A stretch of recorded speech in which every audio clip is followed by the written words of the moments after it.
If you had a job where you made millions of dollars, would you take any chances that could possibly make you lose that job? I'm Eric Sturm, and that's what I'm talking about today on The Drive.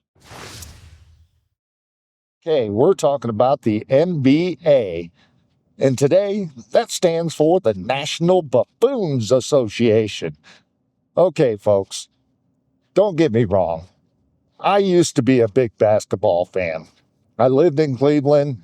I was a Cleveland Cavaliers fan, and no, don't get on me about LeBron James. I was a fan before LeBron got there. I was a fan back in the day when the Cavs would get into the playoffs and Michael Jordan would come in and just kick our collective asses every year and keep us from winning the championship. So I have been a basketball fan, not so much anymore, but I was throughout my younger years. Now, the reason why I say it's the National Buffoon Association is because lately Chauncey Billups and some players got caught getting into bed with the mob and throwing games and playing hurt to get out of games for the mob. So people betting on the games with these betting apps would win big. Now, it's mind-boggling that these people would risk their jobs making millions and millions of dollars playing basketball, and they would risk this to possibly make, from what I understand, a couple $100,000 by cheating and by walking out of a game playing like you're hurt. I'm sorry, folks. I hope these people lose their jobs. If I owned one of these basketball teams, I would be kicking these bums to the fucking curb because they don't deserve the money they're getting. These people are too stupid to have that kind of money. And I hope they go to jail because they're too stupid to be in society. How dumb can you possibly be to risk your millions of dollar a year job playing basketball by getting in bed with the mob and cheating on betting apps? It's ridiculous.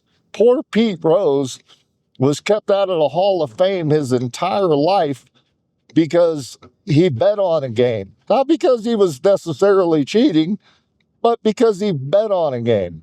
These morons are cheating, literally cheating, acting like they're hurt and getting out of the games to affect the outcome of the game. Chauncey Billups was going into these poker rooms and wearing glasses, I guess, that would tell him what cards the other players had. And they were using him as bait to get other people and high rollers into the game so they could milk these people out of more money. Sports figures just simply have to do better, man. I mean, basketball players are role models for kids out there. And what kind of role model is that, man? It's ridiculous. It's ridiculous. These people, I hope, are punished to the fullest extent of the law because, again, they're too stupid to be in our society. They need to be tucked away where they can't hurt anyone else or, hell, even hurt themselves because obviously they don't have the brains to keep from hurting themselves.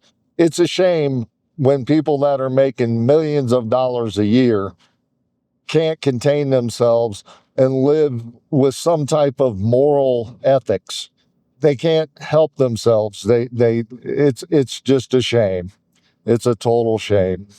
And for me, if I still watched basketball and I was still a big fan of basketball, I would probably stop watching it altogether. And I can't imagine this is going to do a whole lot of good for the National Basketball Association. I can't imagine it's going to do good for their television ratings. I can't imagine any moron that would bet on a game moving forward. So I can't see how it's going to help these betting apps.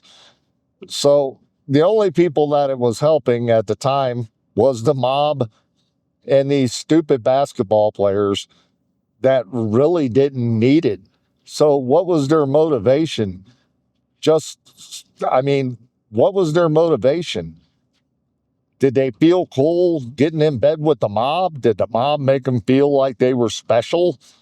Like, being professional basketball players don't make you feel special enough, I guess. Our society just has to do better. And when we have role models like this, I don't have much hope for our society. If you agree with me, go ahead and comment below. If you have any other comments about the whole situation, comment below. Love to see your comments. And that's all I have this time. I'm Eric Sturm, and this is The Drive.